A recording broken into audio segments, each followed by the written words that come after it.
संशोधित कार्यसूची में क्रम संख्या 1C पर अपने नाम के आगे उल्लेखित कागजात हिंदी और अंग्रेजी में सभा पटल पर रखती हूँ। धन्यवाद। Laying of CAG reports, Dr. L. Murugan. Respected Deputy Chairman, sir, with your kind permission, on behalf of my colleague, Sri Pankaj Chaudhary, I rise to lay on the table of the House the report mentioned at serial number 1, class 2 of today's revised list of business.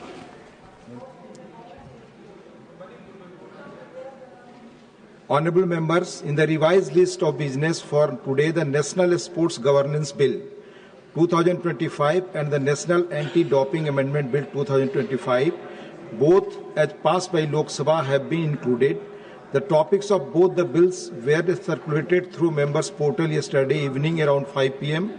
As reasonable time was not available to the members to submit amendments to these bills, under the relevant rules, those who desire to submit amendments may do so till 12 noon. Message from Lok Sabha. Secretary General. Sir, with your kind permission, I rise to report that the Lok Sabha at its sitting held on the 11th August 2025 passed the following bills. 1. The Income Tax Bill 2025 and 2. The Taxation Laws Amendment Bill 2025. The Speaker has certified that these bills are money bills within the meaning of Article 110 of the Constitution. I lay a copy each of the said bills on the table.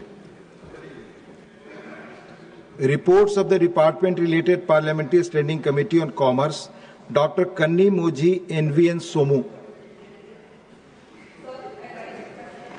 The 191st, 192nd, 193rd and 194th reports in English and Hindi of the Department-related Parliamentary Standing Committee on Commerce mentioned against my name in today's list of business. Thank you.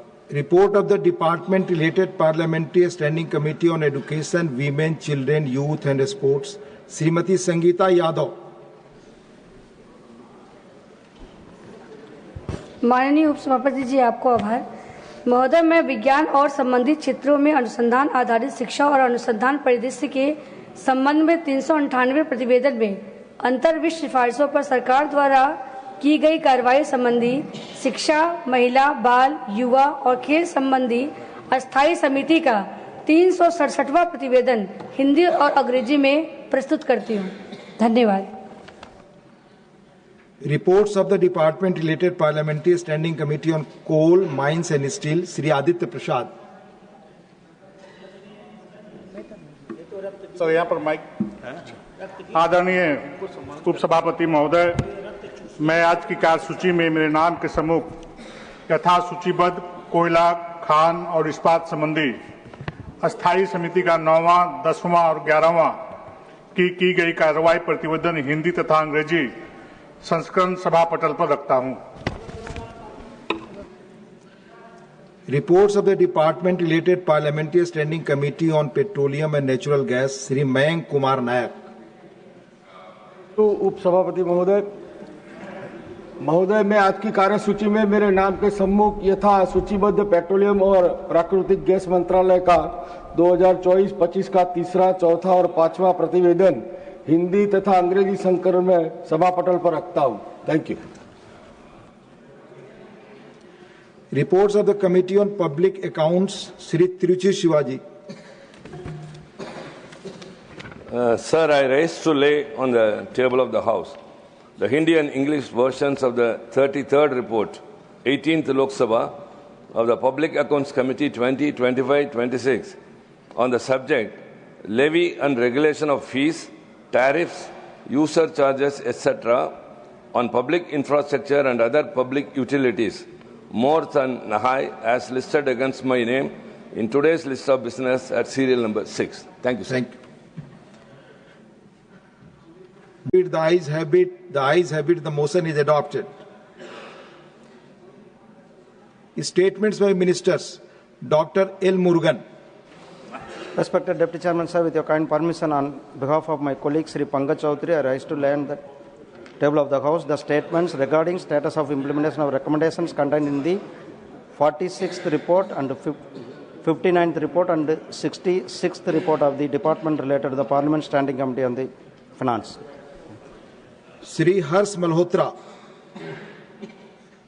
Respected sir, With your permission, I rise to make the following statements regarding the current status of implementation of the recommendations contained in the 3rd report and 10th report of the Standing Committee on Finance, 18th Lok Sabha, on demand of grants in respect of the Ministry of Corporate Affairs for the financial year 2024-25 and 2025-26 respectively, are placed on the table of the House at serial number 82 in today's list.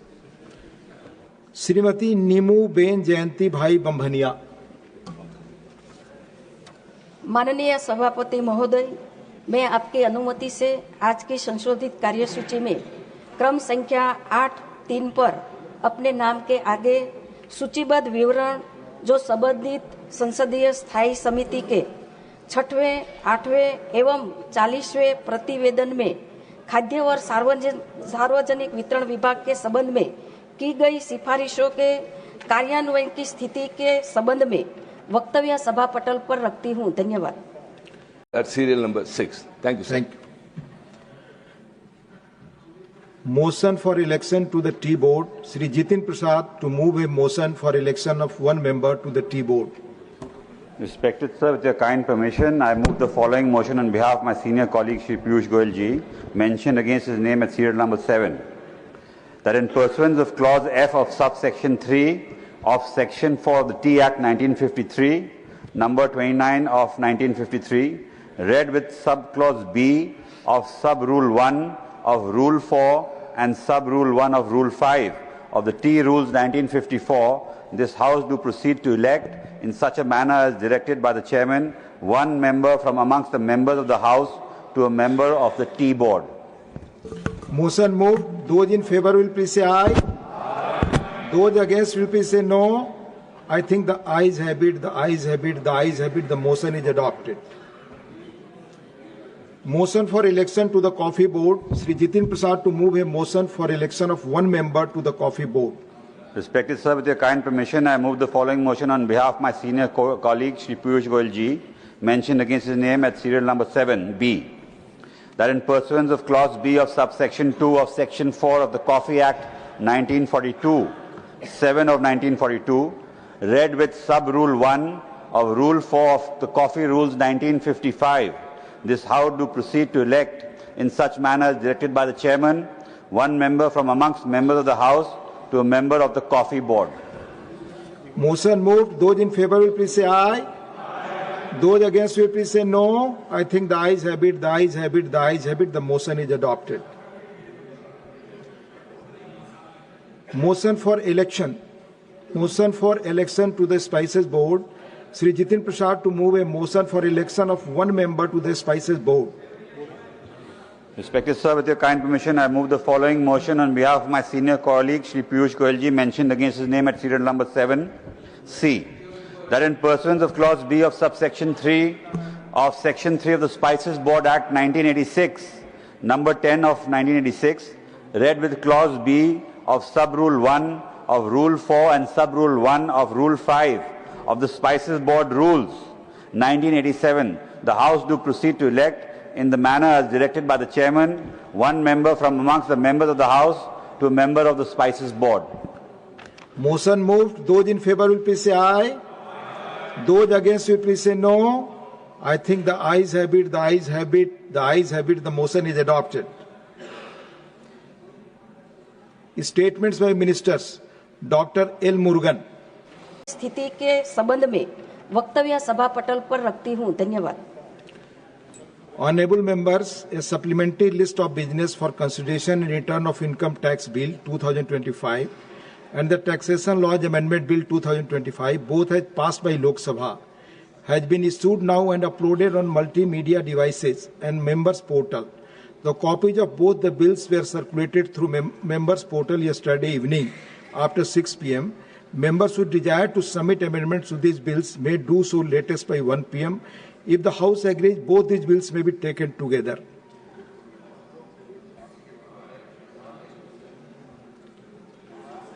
Honorable members, 21 notices have been received today on 4 different subjects under Rule 267.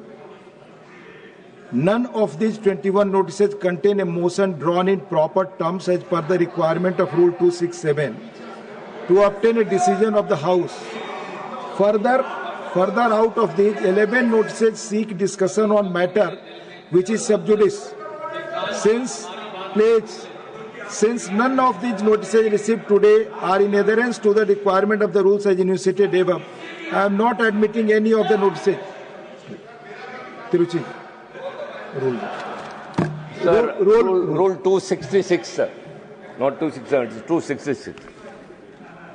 Residuary powers, all matters not specifically provided for in the rules and all the questions relating to the detailed writing of these rules shall be regulated in such manner as the chairman may from time to time direct. Sir, our problem is, sir, even the constitution is not static. It's subject to amendments. So also with regard to 267, some ruling has been given earlier. Now you are in the chair, sir. You can give a direction which will become a ruling. We are taking up a very important subject which is burning in the country. Why don't you give allow the 267 notice? I think the learned leader of the House will not have any objection to it. Tiruchi ji, मैंने rules को ही follow किया. I followed the rules only. Please, let us move today. Since none of I'm reading a page. Since none of the notices received today are in adherence to the requirement of the rules as enunciated above, I am not admitting any of the notices. Please. Matters raised with permission. 0 hour. Dr. Fawzia Khan. Derek, please. Up. Nadimul Haq ji, Derek. Sir, I'm on up. Please take your seat. Derek ji, आप. Sir, I'm on a Rule. Please. Derek ji, आप बोले. Rule. page 12, Rule 29, list of business, sir. Bills which have 500 clauses are being listed now in supplementary business like the IT and these are serious bills, sir. This is not a gymkhana. Let us not list these bills at 11 o'clock in the morning. Once, sir, let me finish. Sir, एक second, sir. I'm making 2 points. Please, आप बोले. हाँ sir, chance तो दीजिए. I'm making 2 points on the list of business. I told you, page 12, number 29. 1, supplementary list of business with these very crucial bills like IT is a mockery of Parliament, sir. 1, 2, sir. Let me finish. Starting with the leader of the opposition. We've all been saying one thing. In whatever language the government wants, let them discuss SIR. Let us have a discussion on SIR.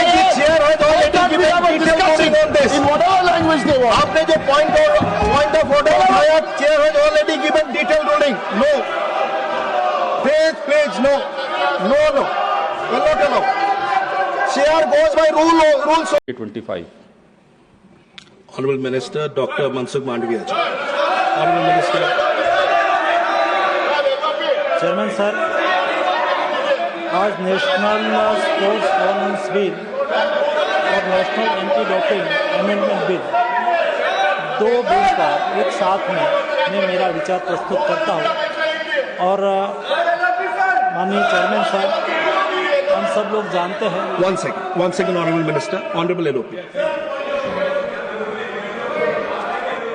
Sir, सभी विपक्षी दल के लोग SIR का मुद्दा उठाए और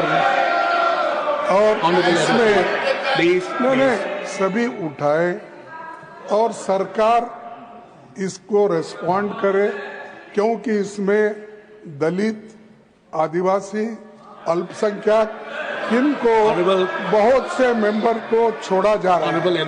मेरा एक विनंती है आपसे, जो जिससे लाखों वोट काटे जा रहे हैं,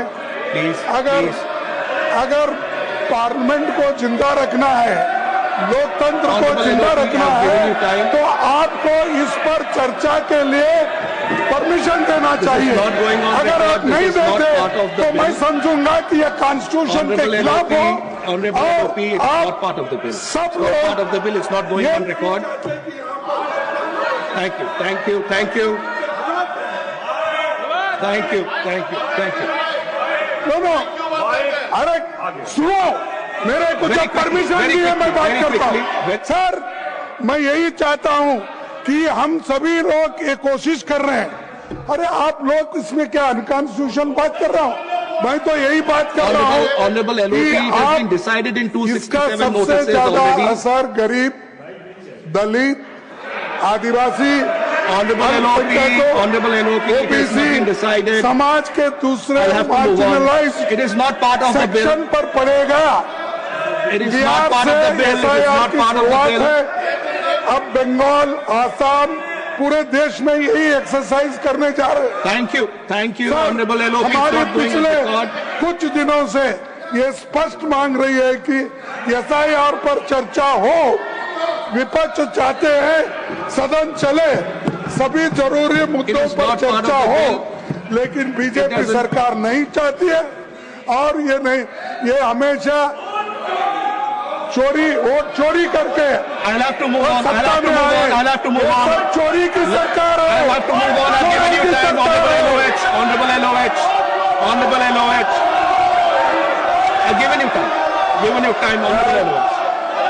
Honorable LOH. Sir.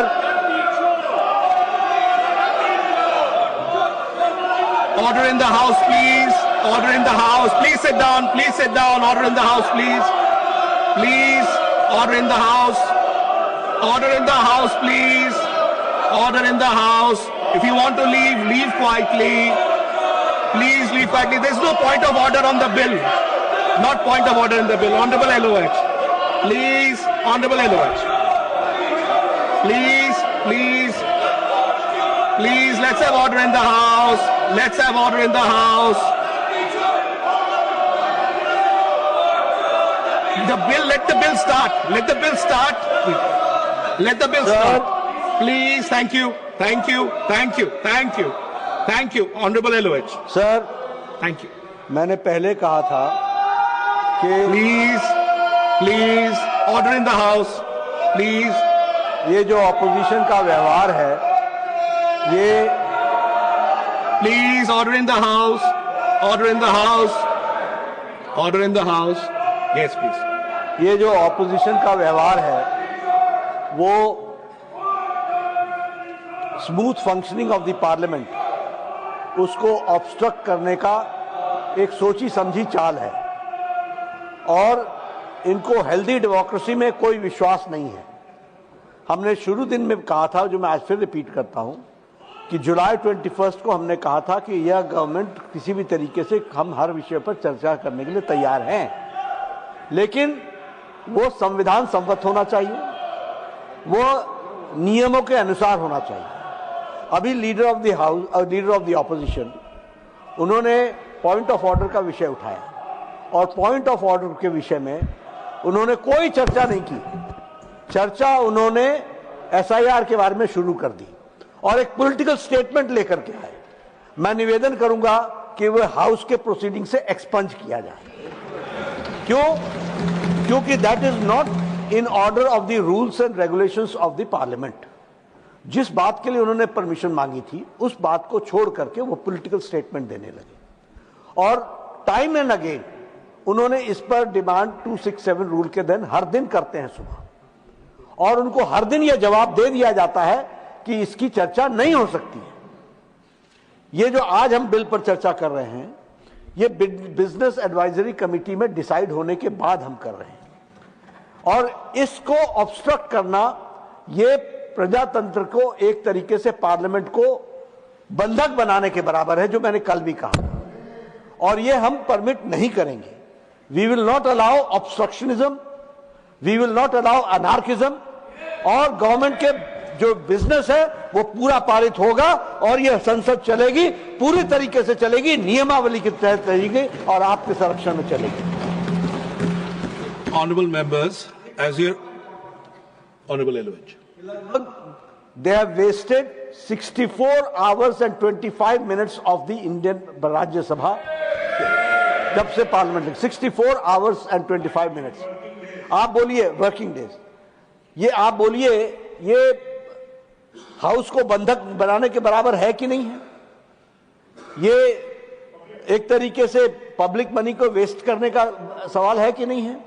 और इनको कोई इंटरेस्ट नहीं है कि डिबेट हो, इनको कोई इंटरेस्ट नहीं है कि डिस्कशन हो, इनको इंटरेस्ट ये है कि सिर्फ मीडिया में कुछ लाइनें आ जाए और उसके लिए पॉइंट ऑफ ऑर्डर के माध्यम से ये बात को कहना चाहते हैं. मैं फिर कहूंगा that should be expunged. Honorable members, regarding notices. That should be expunged. Honorable members, regarding notices 267, Honorable Deputy Chairman in the morning has already given his ruling. So therefore, those matters under notice 267 are not held cognizable. As regards matters that were raised that is not part of the bill has already been introduced by the Honorable Minister. He had started his introduction. Therefore, any matters that do not pertain to the specific bill under consideration of this House do not form part of the record. I have given my ruling. Honorable Minister. Sir, आज राज्यसभा में national sports governance bills और national anti doping amendment bill, दो विषय पर एक साथ में हम चर्चा करना चाहेंगे.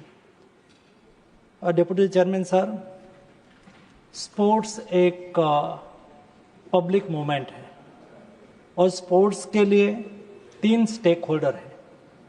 एक एथलीट, दूसरा फेडरेशन और तीसरा गवर्नमेंट. ये तीनों के बीच में तालमेल हो, ये तीनों का काम सुनिश्चित हो, ट्रांसपेरेंसी से हो, देश के हर युवा उसमें रहे स्पोर्ट्स की टैलेंट को मेडल में कन्वर्ट करने की उसको अपॉर्चुनिटी मिले. स्पोर्ट्स ए नेशन प्राइड भी होता है, स्पोर्ट्स स्टेट सब्जेक्ट भी है, स्पोर्ट्स नेशनल सब्जेक्ट भी है और स्पोर्ट्स इंटरनेशनल सब्जेक्ट भी है. और सालों से देश में एक लॉ के रूप में एक स्पोर्ट्स बिल आए और स्पोर्ट्स बिल पारित करके हम एक अच्छा लॉ बनाए जो नेशनल और इंटरनेशनल स्पोर्ट्स सेक्टर में और दुनिया में एक भारत की अच्छी छवि बनाए. चेयरमैन सर, ये विषय बहुत पुराना है.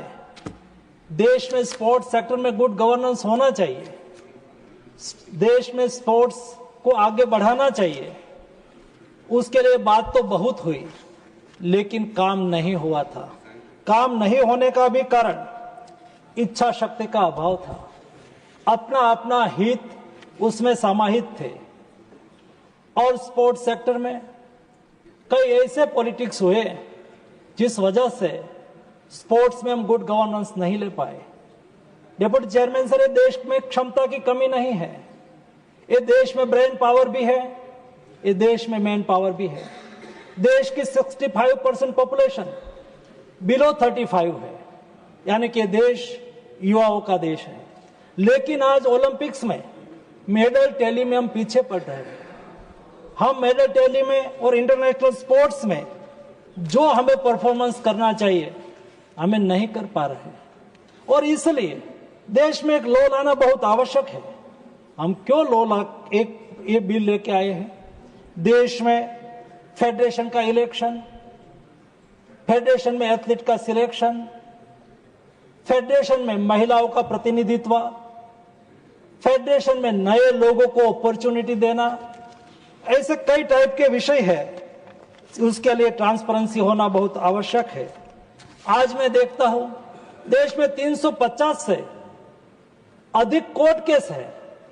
फेडरेशन में इलेक्शन हुआ, कोर्ट में चला गया, कोर्ट ने उसमें एडमिनिस्ट्रेटर रख दिया और जब फेडरेशन में डिस्प्यूट होता है तब एथलीट का भविष्य अनिश्चित हो जाता है, उसके पर बुरा प्रभाव होता है. ऐसे 350 से अधिक कैसे इलेक्शन होना है? इलेक्शन स्टेज पर, रिजल्ट स्टेज पर, इलेक्शन के प्रारंभिक स्टेज पर बार बार कोर्ट मैटर हो जाती है. मैं देखता हूं वर्तमान समय में पिछले 1 साल से मैं भारत सरकार के स्पोर्ट्स मिनिस्टर के रूप में देख रहा हूं लीगल पैरालिसिस की स्थिति है। देश में बॉडी में कितना मेंबर होंगे? कई फेडरेशन में कई ज्यादा मेंबर हो जाता है, कई फेडरेशन में कम मेंबर होता है, और एथलीट 50% हमारी महिला है। ये महिला को प्रतिनिधित्व मिलना बहुत आवश्यक है। और कई महिला खेलती है, उसका कोई प्रश्न होता है, उसका कोई इश्यू होता है, उसको एड्रेस करने के लिए एथलीट कमीशन में महिलाओं का प्रतिनिधित्व होना बहुत आवश्यक है। ऐसी कई टाइप की सिचुएशंस आज हमारे सामने है जो हमें स्पोर्ट्स सेक्टर में आगे बढ़ाने में बाधा आ रही है। प्रधानमंत्री जी ने कहा कि हमें आने वाले 10 साल में देश को स्पोर्ट्स सेक्टर में दुनिया में 1 से 10 क्रम में लाना है। हमें जब देश आजादी का शताब्दी वर्ष मनाता हो, यानी कि देश आजादी का 100 वर्ष मनाए, हमें विकसित भारत बनना है। विकसित भारत केवल इंफ्रास्ट्रक्चर डेवलपमेंट को मोदी जी ने नहीं कहा है। मोदी जी ने कहा है कि देश सर्वांगीण क्षेत्र में उन्नति करे। स्पोर्ट्स सेक्टर में भी हम दुनिया में 1 से 5 नंबर के मेडल टैली में आना चाहते हैं। उसके लिए स्पोर्ट्स सेक्टर में गुड गवर्नेंस ये बहुत आवश्यक है। और आज दुनिया में मोदी जी ने कहा है कि हर स्थिति में हमें वर्ल्ड क्लास बनना है। हमें दुनिया में जो रूल्स रेगुलेशन है, दुनिया में जिस टाइप का गवर्नेंस है, ऐसा गवर्नेंस हमारे देश में भी होना चाहिए। आज दुनिया में 20 देशों में स्पोर्ट्स लॉ है, हमारे देश में नहीं था। मैं संसद से माननीय सदस्यगण को रिक्वेस्ट करूंगा, लोकसभा ने पारित करा है, जब राज्यसभा बिल को पारित कर देंगे तो हम 21वें कंट्री बनेंगे जिसमें स्पोर्ट्स लॉ हो और लॉ के मुताबिक हमारे देश में गुड गवर्नेंस चलता हो। माननीय अध्यक्ष महोदय, उसके लिए बात होती रही जैसे मैंने बताया, लेकिन इच्छा शक्ति का अभाव से हम उसको बिल में लॉ में कन्वर्ट नहीं करें। पहले सबसे पहले 1975 में ये देश में स्पोर्ट्स के लिए गाइडलाइन बनाई और एक गाइडलाइन के मुताबिक स्पोर्ट्स गवर्नेंस होता था। 1985 में पहली बार 1985 में यानी कि आज से 30 साल पहले एक प्रयास हुआ, एक स्पोर्ट्स बिल का ड्राफ्ट बना, बट आगे नहीं बढ़ पाएगा। 2011 में एक स्पोर्ट्स कोड बनाया गया, वो भी कोर्ट में चैलेंज हो गए, उसके पर कोई नतीजा नहीं निकला। 2011 में उसके एक बार कोशिश करी गई कि हम स्पोर्ट्स बिल को कैबिनेट में लाए, लेकिन कैबिनेट तक नहीं पहुंच पाया था। 2013 में यहां अजय माकन जी नहीं है, लेकिन मैं उसका उल्लेख इसलिए करूंगा, उन्होंने कोशिश करी थी स्पोर्ट्स बिल लाने की, उन्होंने मेहनत करी, कैबिनेट तक ले गए, लेकिन कैबिनेट में कई सदस्यों ने उसको सहयोग नहीं करा और कैबिनेट से बिल को डिफर होना पड़ा, क्योंकि स्पोर्ट्स सेक्टर से जुड़े हुए लोग और उनकी दरमियानगिरी से ये बिल कैबिनेट से पारित नहीं हुआ था। और उनके बाद 2017 में एक नया स्पोर्ट्स कोड तो ड्राफ्ट करा गया, उसको भी कोर्ट में चैलेंज करा गया और 2019 में एक कोर्ट की कमेटी ने उसके ऊपर डिटेल अध्ययन करने के लिए कहा, लेकिन वो आगे नहीं बढ़ पाया। अंतोगत्वा 2022 में कोर्ट की दरमियानगिरी से 13 पॉइंट का एक स्पोर्ट्स कोड तैयार करा गया। ये स्पोर्ट्स कोड के तहत आज स्पोर्ट्स गवर्नेंस हो रहा है, लेकिन मोदी जी की इच्छा शक्ति का ये परिणाम है। मोदी जी ने कहा कि हमें स्पोर्ट्स सेक्टर में आगे बढ़ने के लिए स्ट्रक्चरल रिफॉर्म करने की आवश्यकता है और स्ट्रक्चरल रिफॉर्म करें, हम एक के बाद एक सीक्वेंस में करें। जब आज से 11 साल पहले मोदी जी ने जब से देश के प्रधानमंत्री के रूप में काम करना चालू करा, स्पोर्ट्स की एक इकोसिस्टम क्रिएट करने के लिए देश में खेलो इंडिया नीति लाया। खेलो इंडिया कार्यक्रम से आज देश में स्पोर्ट्स एक मूवमेंट बनी। खेलो इंडिया स्कूल गेम्स, खेलो इंडिया यूनिवर्सिटी गेम्स, खेलो इंडिया पारा गेम्स, खेलो इंडिया विंटर गेम्स, खेलो इंडिया ट्राइबल गेम्स, खेलो इंडिया नॉर्थ ईस्ट गेम्स, खेलो इंडिया स्वदेशी गेम्स, ऐसे कई टाइप की खेलो इंडिया के अम्ब्रेला के नीचे स्पोर्ट्स मूवमेंट होने लगी। देश में एक स्पोर्ट्स का माहौल बना। माहौल बनने के बाद उसको मेडल टैली में कन्वर्ट करने के लिए मोदी जी ने टारगेटेड ओलंपिक पोडियम स्कीम चलाई। देश के एथलीट जिसमें क्षमता है, जिसमें टैलेंट है, ऐसे एथलीट को आर्थिक संसाधन की कमी नहीं रहनी चाहिए। उसको विदेश में खेलना है, वो जा सके, विदेश में ट्रेनिंग करनी है, ट्रेनिंग कर सके। उसको बेस्ट कोच चाहिए, कोच लगा सके, विदेश का कोच चाहिए, विदेश का कोच लगा सके। उसको विदेश की कोई एकेडमी में ट्रेनिंग के लिए जाना है, जा सके। उसके लिए जो भी खर्च की आवश्यकता हो वो भारत सरकार की ओर से करी जाए, ये मोदी जी ने सुनिश्चित करा। के बाद तीसरा रिफॉर्म के रूप में देश में एक खेल नीति होनी चाहिए। कैसे हमें देश को आगे खेल सेक्टर में ले जाना है, उसकी कार्य योजना कैसी होगी, उसके स्टेक होल्डर कैसे होंगे, उसमें गुड गवर्नेंस कैसे आएंगे। उसके लिए मोदी जी ने खेलो इंडिया, खेलो भारत स्पोर्ट्स नीति डिक्लेयर करी। खेलो भारत नीति से, स्पोर्ट्स नीति से देश में एक विजन तैयार करा गया और उनके बाद डिप्टी चेयरमैन सर, उसका तीसरा रिफॉर्म की सीक्वेंस में खेलो भारत नीति में कहा गया कि हमें गुड गवर्नेंस भी लाना है। तो गुड गवर्नेंस लाने के लिए स्पोर्ट्स बिल के रूप में मैं आपके सामने आया हूं। उसके अलावा जैसा बिल पारित हो जाएगा उनके बाद 5 साल की स्ट्रेटेजी और 10 साल की स्पोर्ट्स मेडल स्ट्रेटेजी तैयार करी जाएगी।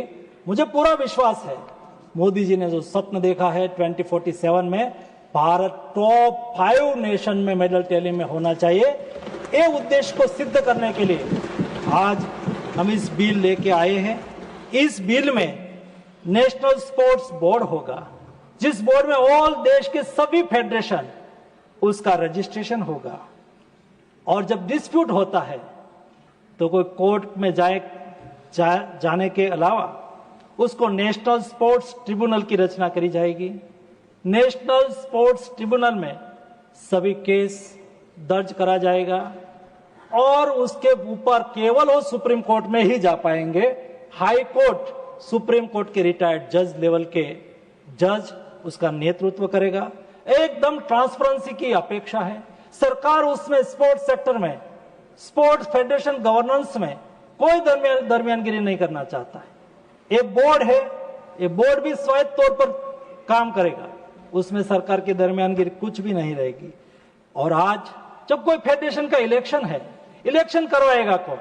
जिसको इलेक्शन का अनुभव है, जिन्होंने कभी न कभी कोई न कोई इलेक्शन कराए हैं, ऐसे लोगों को आइडेंटिफाई करके नेशनल स्पोर्ट्स इलेक्शन पैनल करी जाएगी। ये नेशनल स्पोर्ट्स इलेक्शन पैनल में से ही किसी को नॉमिनेट करके कोई भी फेडरेशन अपना पारदर्शी इलेक्शन करवा पाएगा, उसमें सरकार की कोई दरमियानगिरी नहीं रहेगी। इलेक्शन कमीशन ही ये सारी व्यवस्था, इलेक्शन कमीशन के तर्ज पर ये नेशनल स्पोर्ट्स इलेक्शन पैनल रहेगी। उसके अलावा आज सभी फेडरेशन में अलग अलग सभ्य संख्या है। कोई फेडरेशन में उसका बोर्ड 15 लोगों का होता है, 17 लोगों का होता है, 25 लोगों का होता है, कोई लिमिटेशन नहीं। हमने ये बिल में प्रावधान करा है कि स्पोर्ट्स की बॉडी, गवर्निंग बॉडी की संख्या 15 की ही रहेगी या तो 15 से कम रहेगी। और उसके अलावा सेप्स, उसके अलावा स्पोर्ट्स में एथिक कमीशन में महिला का प्रतिनिधित्व रहेगा, एथलीट का प्रतिनिधित्व रहेगा। फेडरेशन में भी 2 गवर्निंग बोर्ड में 2 एथलीट रहेंगे। मिनिमम 4 महिला इस बोर्ड में रहेगी ताकि महिलाओं का भी इस बोर्ड में प्रतिनिधित्व हो। एकदम पारदर्शिता के साथ देश के सभी एथलीट को जस्टिस मिले, अपनी क्षमता के आधार पर परफॉर्मेंस करने की अपॉर्चुनिटी मिले, गुड गवर्नेंस हो, सरकार सपोर्टिव रोल में रहे, ओलंपिक चार्टर का पालन हो, अच्छी तरह से गुड गवर्नेंस हो और देश स्पोर्ट्स सेक्टर में आगे बढ़े, उस उद्देश्य के साथ ये बिल लाया गया है। और उसके अलावा यह national anti doping amendment bill है। हम नेशनल डोपिंग अमेंडमेंट बिल वाडा के वाडा कोड को अलाइन करने के लिए लाए हैं, उसमें ट्रांसपेरेंसी हो, नाडा को स्वायत्ता मिले, उसमें कोई इंटरेस्ट ऑफ कॉन्फ्लिक्ट ना हो और देश में डोपिंग के खिलाफ हम मूवमेंट अच्छी तरह से कर सके। इस उद्देश्य को सिद्ध करने के लिए national anti doping amendment bill भी उसके साथ लाए हैं। दोनों बिल पर माननीय सदस्यगण विचार करें और पारित करें, यही अपेक्षा। धन्यवाद। Thank you. Motions moved the National Sports Governance Bill 2025 and the National Anti-Doping Amendment Bill 2025 are now open for combined discussion. I'll now call upon the members whose names have been received for participation in the discussion. Shri Narhari Amin ji.